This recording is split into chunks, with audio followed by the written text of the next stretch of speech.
출근길 뉴스를 종합해드립니다. 깊이 있는 뉴스 YTN FM 출발 새아침.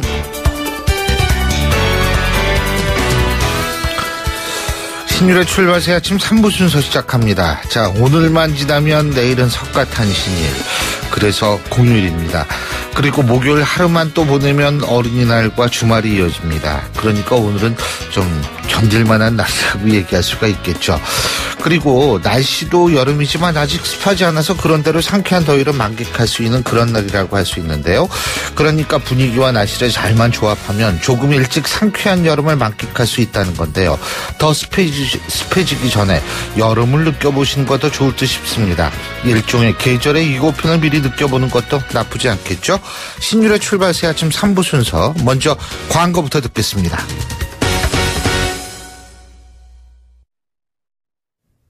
YTN 라디오 신율의 출발 새아침. 예, 신율의 출발 새아침. 이 대선 후보들의 생활 밀착형 공약을 알기 쉽게 비교 분석해 주는 시간. 저희가 이 대선 전까지 이 코너를 마련하고 있는데요. 신율의 출발 새아침에 공약 요정이시죠. 경희대학교 이태광 교수님 나와 계십니다. 어서 오십시오. 네, 반갑습니다. 예, 요정. 쑥스럽네요. 요새는요, 요정 뭐 아무나한테 다 붙여요. 뭐, 그러니까 너무 쑥스러워하실 필요 없어요. 예.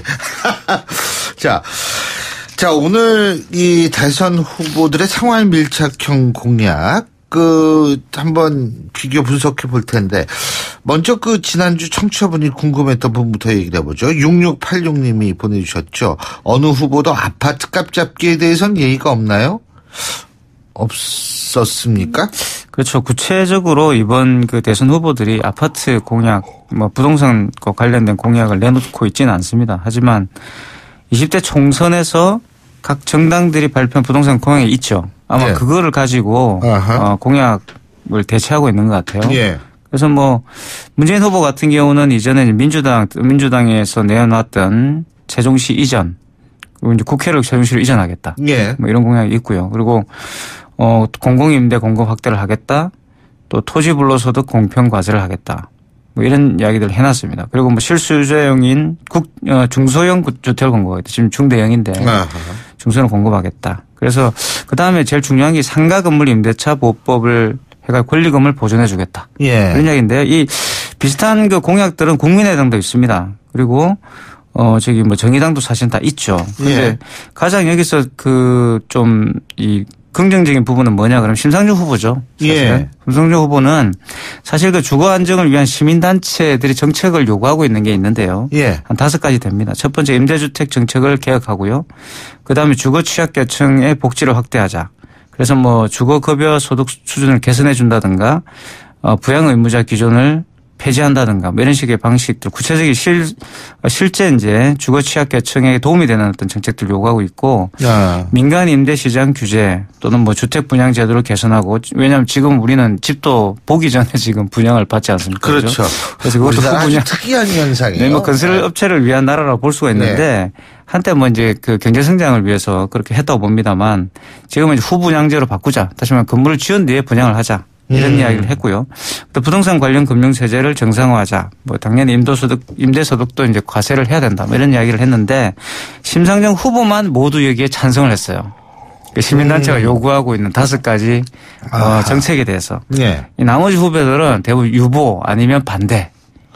이제 여러 가지 이유가 있을 수 있는데 네. 부동산 정책이라는 게 잘못 건드리면 그렇죠. 가계부채를 건드리잖아요. 큰일 나잖아요. 그래가지고 이제 그러는 것 같은데.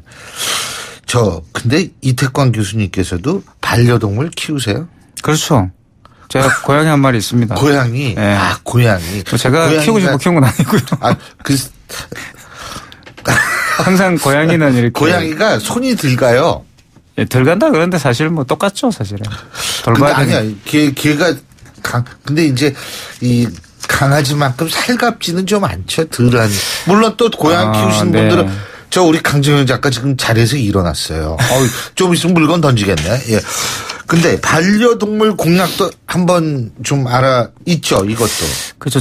저도 이제 양줍을 한 그건데요. 양줍이라는 게 이제 고양이를 주워오는 겁니다. 주워오는 걸 양줍이라 그러죠. 제가 원해서 했다기보다는 그냥 이제 저를 따르니까 데려온 건데. 예. 그 고양이도 독특하네. 교수님을 따랐어요. 예, 원래 고양이는 집사를 알아봅니다. 그래서. 예. 신율 교수님도 조만간 뭐 또 만나게 될지도 모르죠. 근데 사실 고양이를 키우는 그 집사 입장으로서는요. 네. 제일 그 문제가 되는 게 사실 의료거든, 의료. 맞습니다. 그러니까 이게 이제 상당히 돈이 많이 들죠. 예. 그래서 이제 사실 이런 부담이 있는데, 재미있게도 이제 홍준표 후보가 예. 가장 이렇게 충격적인 그 정책 안을 내놨어요. 그 반려동물 진료 부가가치세 완전 폐지. 그리고 이 비슷한 또 이 정책이 심상정 후보가 있습니다. 예. 역시 이 심상정 후보도 이 동물의료보험을 도입해가지고 의료보험제도, 동물의료보험제도 동물의료보험제도. 동물을 인간과 똑같이 대접을 하겠다. 그래서 사실 헌법도 바꾸겠다. 이게 이제 심상정 후보 정책입니다. 헌법도 바꾸겠다. 예, 동물을 물건 취급하지 않게 하는 법률을 개정해. 지금은 이제 동물이 좀 물건으로 되어 있어요. 그렇죠. 상품으로 맞습니다. 거래할 수 있도록 되어 예. 있는데 그걸 바꾸겠다고요. 이렇게 헌법까지 손대겠다는 또 후보가 한 분 더 계신데 그분이 바로 안철수 후보입니다. 그래서 역시 동물 물건 취급하는 법률을 개정하겠다고요. 그다음에 반려동물 진료비 기준을 마련해가지고 현실화하겠다. 지금은 사실 좀 부르는 게 값이거든요. 그렇죠. 왜 이 가격을 내? 사실 이 그 사람 진료보다 더 비쌉니다. 의료보험이 안 되기 때문에. 맞아요. 예. 그래서 뭐 이런 게 있고요. 문재인 후보 같은 경우는 흥미롭게도 조금 아직까지는 반려동물에 대해서 관리 차원에서 접근을 하는 것 같아요. 정책 자체가. 그래서 반려동물 행동교육 전문 인력을 양성하겠다. 그다음에 유기동물 재입량을 활성화하는 제도죠. 그러니까 이제 외국에 네. 가보면 유기동물을 재입양을 많이 하는 그런 여러 가지 보호소가 있는데 그런 시설을 확충하겠다고요. 그다음에 길고양이 급식소를 확충하고 또 중성화를 확대하겠다. 이렇게 말씀하셨는데 이런 부분들은 이제 아무래도 이제 관리 차원이죠. 동물의 입장에서 보기보다는. 그래서 조금 만약에 문재인 후보가 이제 정부를 구성하신다면 이 부분에 조금 보강을 해야 되지 않을까 이런 생각이 들어요. 실질적으로 지금 반려동물을 기르시는 분들은 같이 동거하시는 분들은 의료 문제와 관련돼서 가장 큰 부담을 지금 안고 있습니다. 그래서 그 부분 좀 해소를 좀 해줘야 되겠죠. 홍준표 후보가 부가가치세를 폐지하겠다. 담배값도 깎아준다 그러는데. 그렇죠. 예. 저는 세수를 어디서 이제 확충할지 잘 모르겠는데 어쨌든 뭐. 예. 하여튼 세금을 왕창 깎아주겠다는 것이 홍준표 후보의 공약이죠. 자, 그리고 어제가 근로자의 날이었었죠. 노동절, 메이데이였었는데. 근데 이 노동 관련 공약을 좀 보면은 사실 좀 어제 노동절이었음에도 불구하고 쉬지 못한 이 근로자들도 많았고.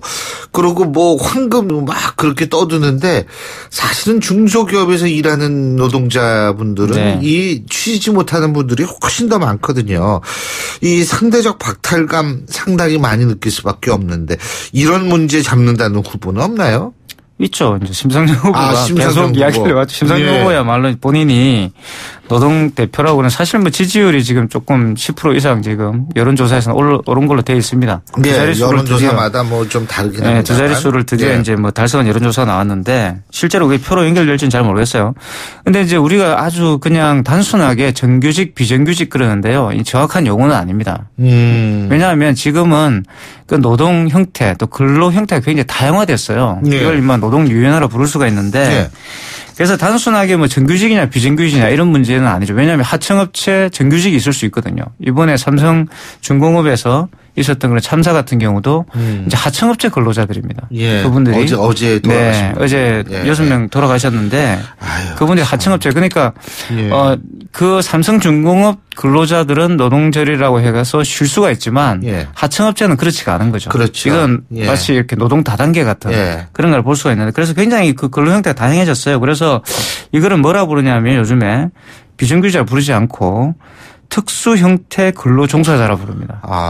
상당히 말장난인데 맞습니다. 특수 형태 근로 종사자 이게 보시면은 지금 건물에 이렇게 그 청소하시는 분들이라든가 또는 여러 가지로 이렇게 그 뭐 이 보험사 F하는 같은 경우도 심지어 지금 특수 근로 형태 근로자가 되어 있는 경우가 많죠. 그래서 고용 형태를 다양화해 가지고 임금을 조절하는 거예요. 이건 사실 노동자 정식 노동자가 아닌 거죠. 근데 노동을 하되 그러니까 똑같은 노동자가 똑같이 노동을 하되 노동자로 인정받지 못하는 그러니까 근로기준법이라든가 또는 여러 가지 노동법을 통해서 보호받지 못하는 분들이에요. 예. 그러니까 당연히 노동들도 못 쉬죠. 그러니까 어제 같은 경우도 가만히 생각해 보십시오. 어제 같은 경우는 그 청취자 여러분들 택배 받지 않으셨습니까? 예. 택배 기사분들의 대표적인 특수형태 근로자들이에요. 이분들은 노동을 하는데 이 노동자로 대접을 못 받는 거죠. 그와 관련 혜택이 없습니다. 그래서 사실 가장 중요한 것은 이 노동단체에서 지금 요구하고 있는 이 특수형태 근로자들 노동자를 인정해 달라는 겁니다. 노동자 인정해. 왜냐하면 노동 형태가 너무나 다양해졌기 때문에 사실 지금 우리가 일반적으로 생각하는 그런 대기업 또는 이렇게 대기업 어떤 현장 노동자들만 노동자가 아닌 거예요. 지금은 굉장히 많은 노동 형태가 존재하는데 그분들에게 노동 상권을 보장해 달라는 것이 지금까지 요구였거든요. 근데 후보들 중에서 이거를 들어주겠다 이렇게 해야 된다고 주장하시는 분은 사실 심상정 후보밖에 없죠. 안타깝게도.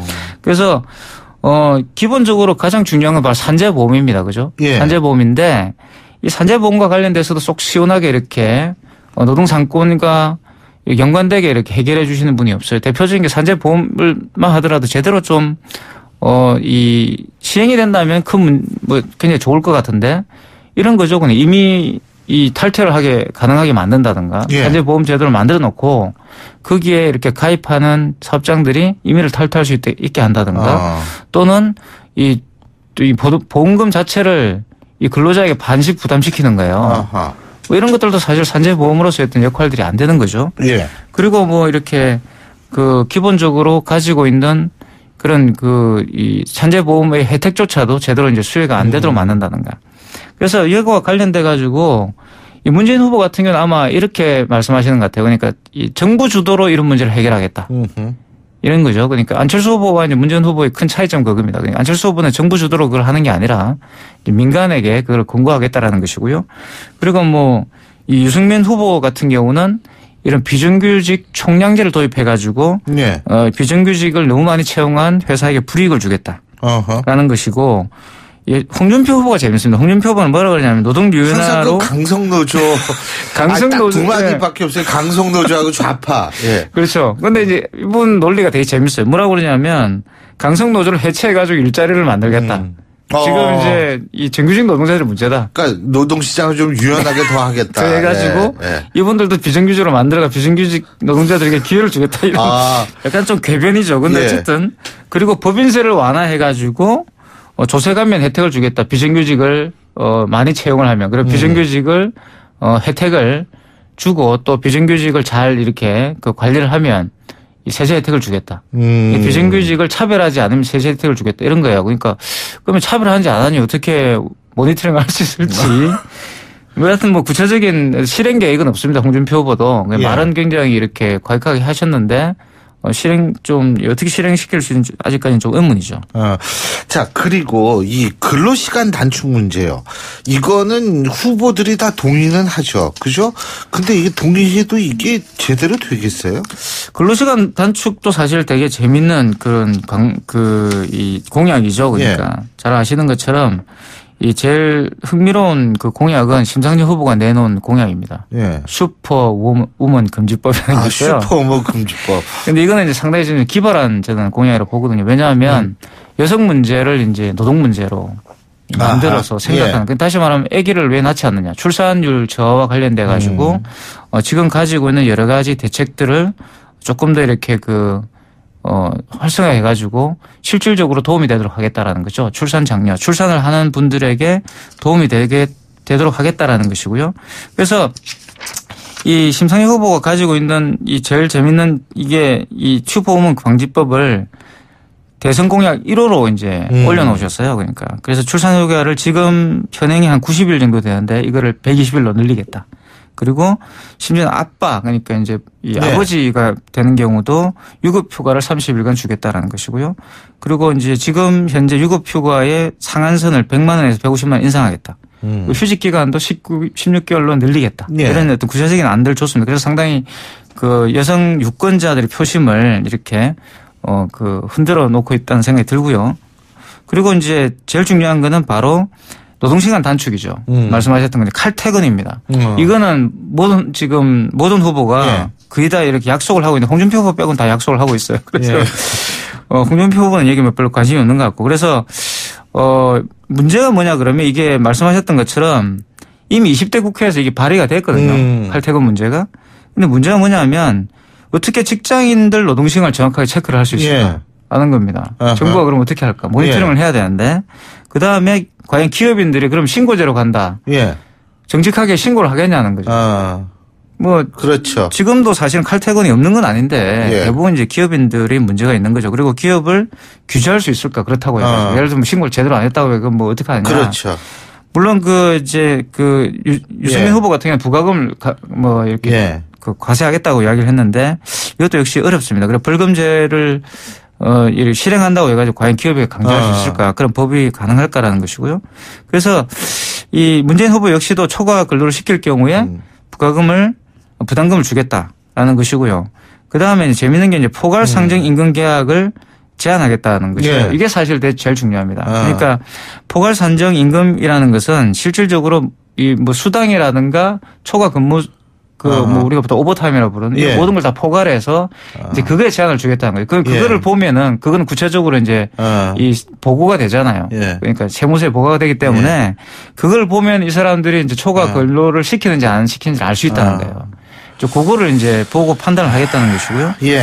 그래서 뭐 사실 5시 그리고 심상정 후보 같은 경우는 이제 5시 퇴근제를 이야기하는데 제가 볼 때는 심상정 후보가 여기서는 뭐 제일 과격하게 들리죠. 5시에 칼퇴근 시키겠다처럼 들리지만 사실 심상정 후보 이야기는 아주 간단합니다. 그러니까 지금 점심시간을 근로시간을 인정해가지고 5시 퇴근으로 앞당기겠다는 거예요. 근데 실질적으로 이런 것은 이루어지고 있습니다. 왜냐하면 교사들이라든가 교육행정 공무원이라든가 뭐 제 같은 교수도 마찬가지예요. 이 점심시간이 근로시간으로 돼 있어요. 그렇기 때문에 5시 퇴근이 가능한 거거든요. 그래서 보통 지금 일반 직장들은 일반 기업들 같은 경우는 점심시간이 빠져 있습니다. 그래서 6시 퇴근이 돼 있는데 그걸 근로시간을 인정해가지고 5시 퇴근으로 만들겠다는 이야기입니다. 토마스 모어가 유토피아 썼을 때 유토피아에서 8시간 노동제를 주장을 했는데 우리나라는 아직도 이게 요원하니까 참 거시기 하네요. 오늘 말씀 여기까지 듣겠습니다. 고맙습니다. 네, 감사합니다. 지금까지 경희대학교 글로벌 커뮤니케이션 학부의 이태광 교수였고요. 신율의 출발새 아침 3부 순서 여기서 줄입니다. 잠시 뒤 4부에서 뵙겠습니다. 날카로운 분석, 내일을 보는 시선, 신율의 출발새 아침. 신율의 출발새 아침 4부 순서 먼저 광고부터 듣겠습니다. YTN 라디오 신율의 출발 새 아침.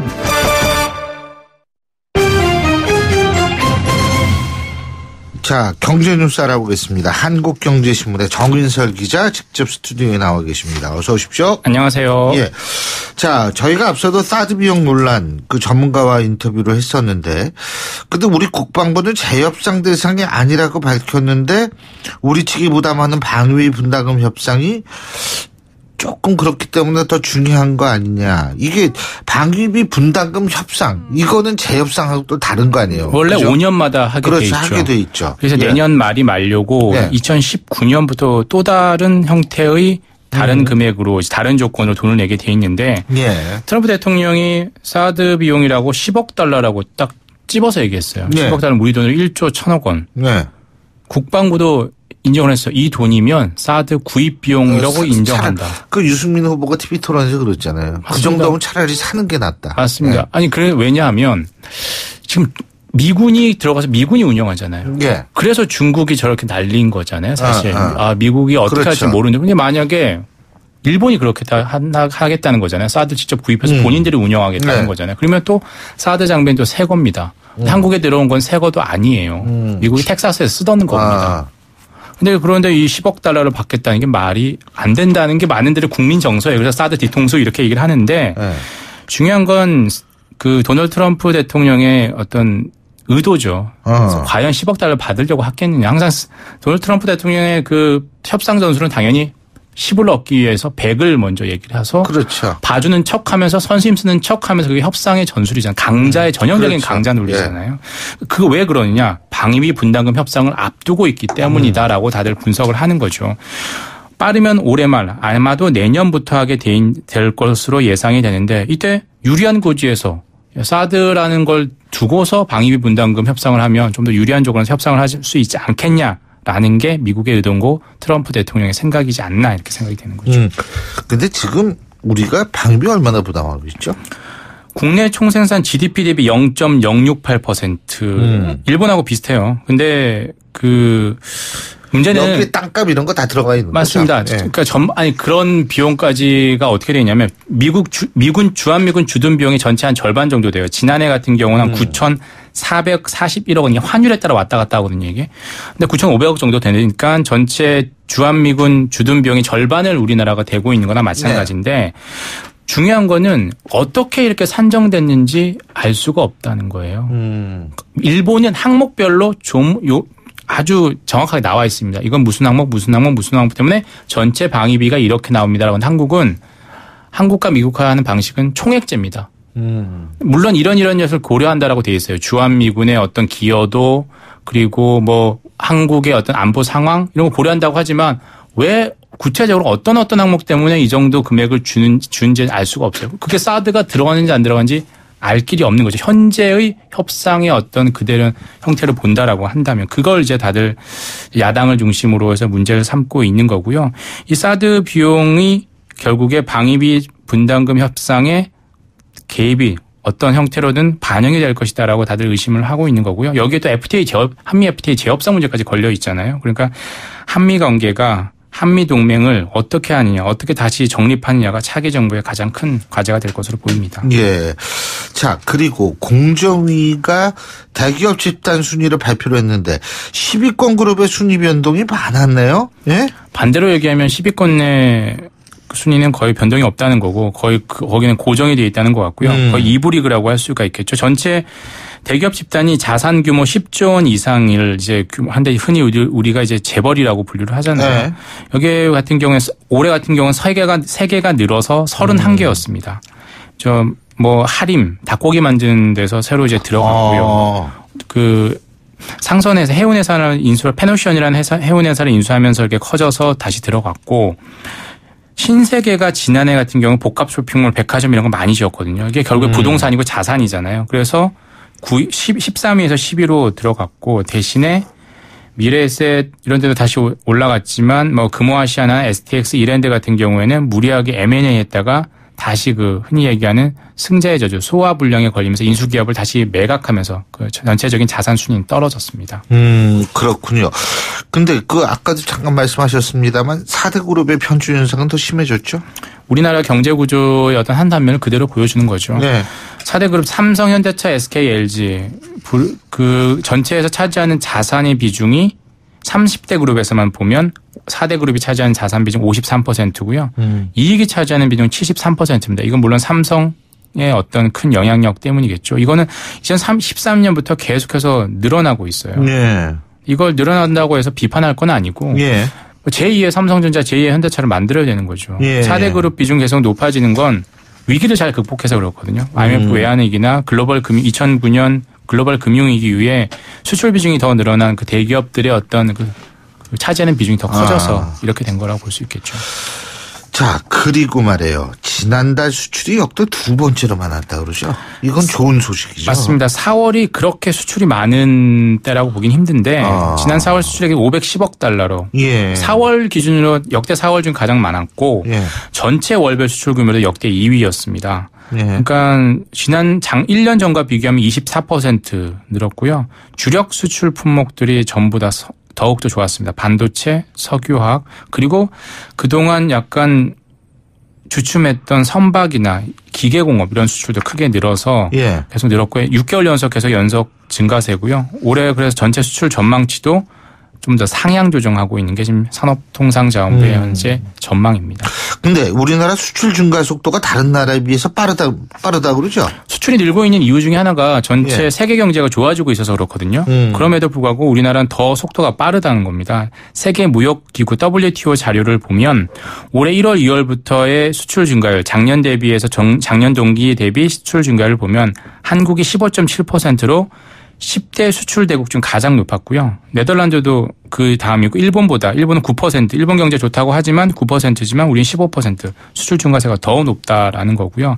다만 하나 이제 걸리는 게 있죠. 미국 계속해서 한미 FTA 재협상 얘기하고 사드 얘기하는 것처럼 트럼프 행정부의 보호무역으로 어떤 변수가 될 수 있고 유럽으로 넘어가서 보자면 하반기에 브렉시트, 영국의 EU 탈퇴가 본격화되면 유럽 수출도 한번 지켜봐야 될 대목이긴 합니다. 자, 그리고 예금보험공사 직원들이 작년에 받은 경로금을 자진해서 토했다고 그러는데 왜 속이 안 좋아서 그런가요? 속이 안 좋아서 속이 쓰렸나 보죠?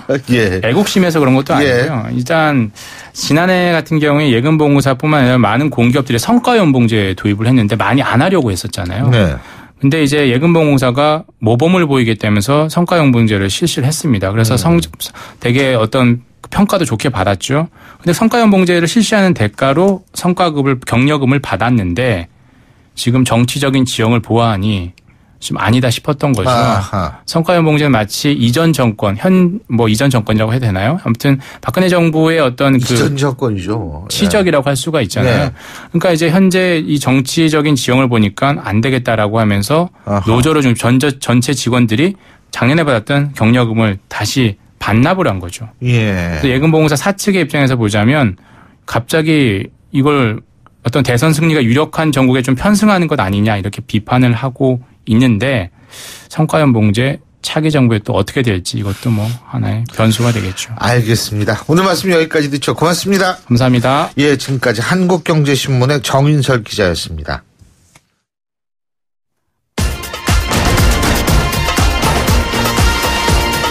여러분이 지금 듣고 계신 주파수는 FM 94.5MHz입니다.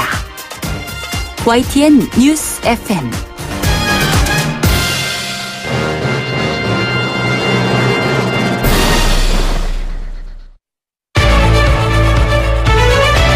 민심은 천심이다. 생생한 여론을 통해 우리 사회를 진단합니다. 이것이 여론이다.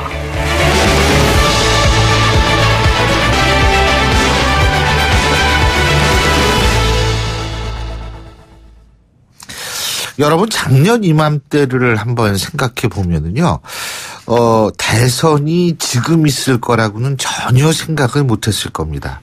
그런데 지금 대선이 이제 일주일밖에 남지 않았습니다. 자, 선거 막판 열기가 뜨거워지고 있는데요. 오늘은 이번 대선 마지막으로 여론을 점검해보고 이제 3일부터 있을, 그러니까 3일이면 바로 내일이죠. 자, 여론조사 공표 금지 기간에 대한 얘기도 해보겠습니다. 오피니언 라이브의 윤희용 여론분석센터장 스튜디오에 나와 계십니다. 어서 오십시오. 네, 안녕하십니까? 예. 자, 지금 일단 여론조사 결과를 한번 분석을 해보죠. 안철수 후보의 지지율이 좀 상당히 빠졌고, 그래서 양강구도가 허물어졌고, 홍준표 후보의 지지율은 상승하고 있고, 이 원인이 어디 있다고 보십니까? 네. 보수 진영 후보들 중심으로 문재인 후보에 대한 이제 견제로 인해서 이른바 안보 이슈의 쟁점화에 성공하면서 네. 보수표의 분산 효과가 1차적으로 나타났다. 그러니까 안철수 후보에 가있던 보수표의 분산 효과가 1차적으로 나타나면서 예. 일부가 홍준표 후보 등 보수 후보로 이동하고 예. 또 일부는 부동층으로 이제 옮겨간 것이죠. 그 다음에 그럼 두 번째로 나타났던 것은 안철수 후보에게 지지하고 있는 보수표의 표심의 특성은 이른바 조건부적 지지 특성이었다고 할 수 있는데요. 그 예. 조건이라고 하는 것은 문재인 후보의 당선을 좀 저지해달라고 하는 그런 조건부적 지지 특성이었는데 문재인 후보와 안철수 후보가 격차가 커지게 됨에 따라서 그것이 달성하기 어렵다고 하는 인식이 확산되고 그로 인해서 이제 보수층들이 추가적인 이제 이탈을 하게 되면서 이른바 정체성에 부합하는 인물을 선호하거나 지지하게 되는 이른바 소신 투표 경향이 강화되었다라고 일단은 얘기할 수 있을 것 같습니다. 그런 현상이 이제 추가적으로 나타나면서 이제 격차가 더욱 커지고 있는 현상이라고 얘기할 수 있겠습니다. 예. 근데 지금 이제 막판 변수 이런 게 이제 김종인 전 대표가 지금 안철수 후보가 주장하고 있는 개혁 공동정부 추진위원회 위원장을 맡지 않습니까? 네. 근데 이게 단일화는 아니더라도 단일화 비슷하게 뭐가 될 수 있지 않을까라는 얘기도 나오는데 이게 변수가 될 수 있을까요? 일단 만약에 이제 성사가 된다면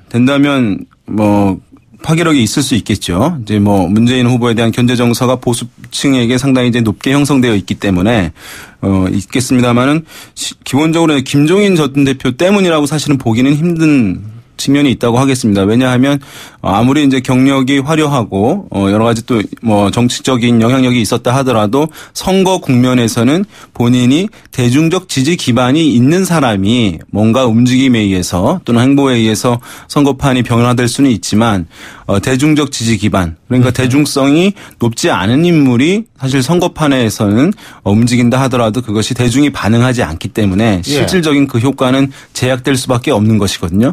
지금까지 사실은 뭐 제3지대, 뭐 빅텐트 등 이런 얘기들 많이 나왔지만 그것이 성공하지 못했던 것은 거기에 참여하고 있는 주요 후보들이 대중적 지지 자체가 사실은 별로 없었기 때문에 성공하지 못한 것이기 때문에 이번에도 사실은 시간도 없는 측면도 있습니다만은 그것이 이제 상당한 뭐 변수가 된다. 또 성과가 있다라고 김종인 전 대표 요인으로 그렇게 보기는 힘들고요. 뭐 다른 요인이라면 가능할 수는 있겠습니다만은 김종인 전 대표 역할이 이 국면에서는 뭐 제약될 수밖에 없는 측면이 있다고 하겠습니다. 그리고 네. 내일이 3일이죠? 네, 그렇습니다. 그렇죠. 그러니까 모레네요, 모레. 목요일하고 금요일, 4일하고 5일. 5일은 더구나 어린이날인데 사전투표 있죠. 네. 근데 이 사전투표를 젊은 사람들이 2030들이 많이 할 것 같아요. 이게 네. 얼마나 될 거라고 보십니까? 지난 대선에 사전투표율이 적용되는 건 이번이 처음이죠. 예. 예. 지난번 이제 총선에서는 있었지 않습니까? 예. 그때 사전투표율이 12.2%였습니다. 예. 그러니까 12.2%라는 것은 어떤 의미 이게 숫자가 별로 크지 않은 것처럼 느껴지실 수 있는데요. 당시에 이제 투표율 같은 경우는 50% 중반대였으니까요. 실제적으로 보면 투표하는 사람들 5명 중에 1명은 사전 투표를 했다는 거예요.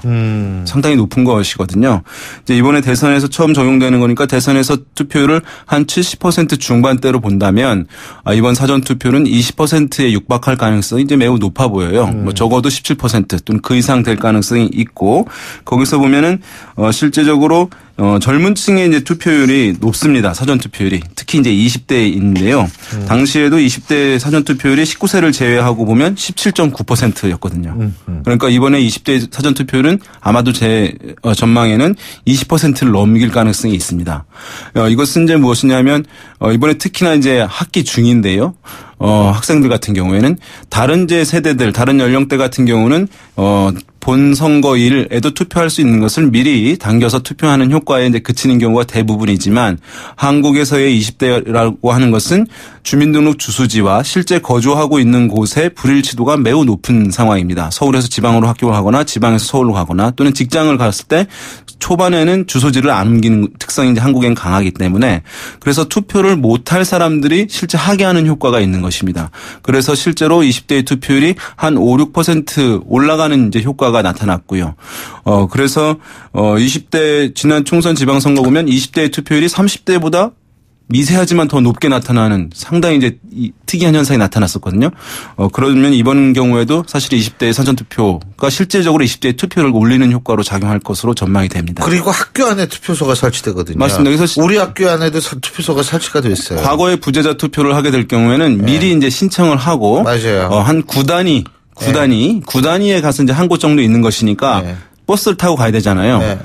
사전투표 같은 경우는 이제 동단위마다 있는 것이기 네. 때문에 그 공간의 제약을 없애고 또 시간의 제약을 없애는 측면이 있기 때문에 선거 투표에 따르는 비용, 코스트 자체를 사실 없애버리는 측면이 있기 때문에 말씀하신 이제 학교 안에도 있고요. 상당히 올릴 것으로 보입니다. 자, 우리 윤희욱 센터장님 제가 한 가지 여쭤볼 게 있어요. 이번에 투표율 어느 정도 될 거라고 보세요?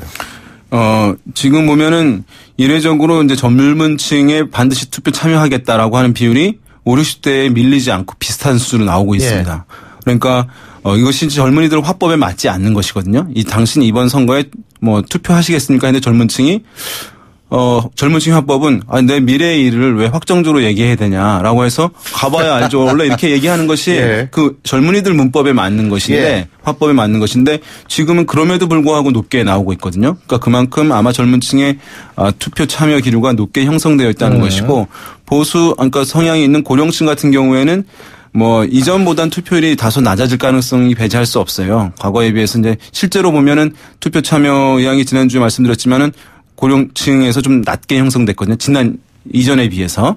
그런데 어쨌든 이분들 같은 경우 많이 떨어지지 않을 것은 투표라는 행위 자체가 어쨌든 본인의 사회적 존재 의미를 찾는 부분을 매우 중시하는 부분이 있기 때문에 큰 폭의 하락이 없다는 점을 감안하면 뭐 지난 대선에서 75.8%였는데 70% 중반대 정도는 유지할 것으로 보이고 저는 한 80 나올 것 같은데. 그럴 수도 있을 텐데 이게 이제 보면은 과거에 이제 20대 같은 경우는 60%대였고요.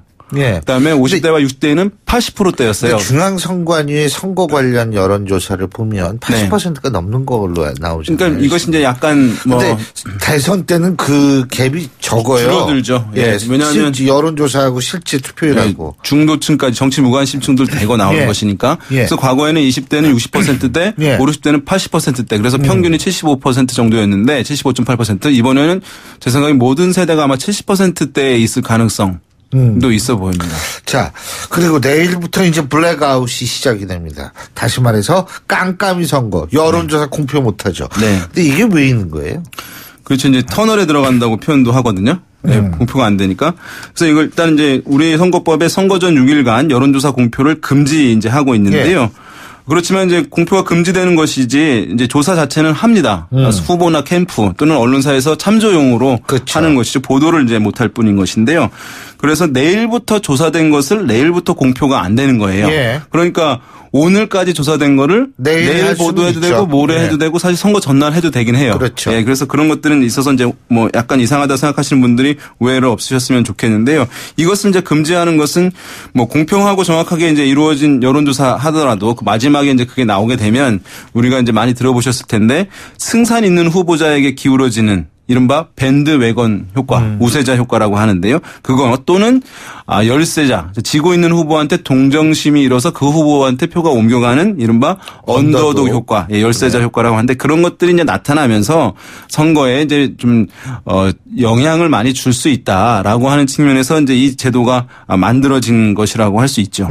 이게 지금 외국은 어때요? 이런 거 있어요? 외국도 있긴 있습니다. 근데 이제 보면은 미국, 영국, 일본은 제한이 전혀 없고요. 독일 같은 경우는 하루 전, 프랑스는 이틀 전.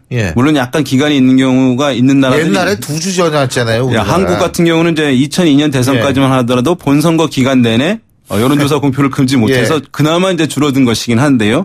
그런 이제 이태리라든가 스페인 같은 경우는 이제 기간이 있긴 있어요. 근데 이제 그 나라를 우리가 배울 건 아니니까. 그래서 사실은 선진국 사례에서도 아시듯이 이제 공표 제한이 이제 없거나 그래서 최소화하자는 게 학계에 이제 좀 이렇게 의견이 일치되고 있는데요. 이게 이제 유권자들이 정보에 휘둘릴 것이라고 보는지 주체적으로 소신 있게 판단할 것인지라고 하는 문화의 시각. 이른바 그리고 그거에서 차이가 있습니다. 외국은 또 응답률이 너무 낮으면 공표를 못하는데 우리나라는 다 하잖아요, 그냥. 요즘에는 가리게 되면 잘못된 정보가 우리 SNS 등을 통해서 퍼질 수도 있는 우려가 있기 때문에 조정이 필요하다는 시각이 매우 높습니다. 잘 알겠습니다. 오늘 말씀 잘 들었습니다. 고맙습니다. 네, 감사합니다. 지금까지 오피니언 라이브의 윤희웅 센터장님이었고요. 신율의 출발새 아침 오늘 순서는 여기서 모두 줄이겠습니다. 자, 저는 내일 석가탄 신일은 하루 쉬고요. 모레 목요일 아침 7시 15분에 다시 오겠습니다. 신율이었습니다. 고맙습니다.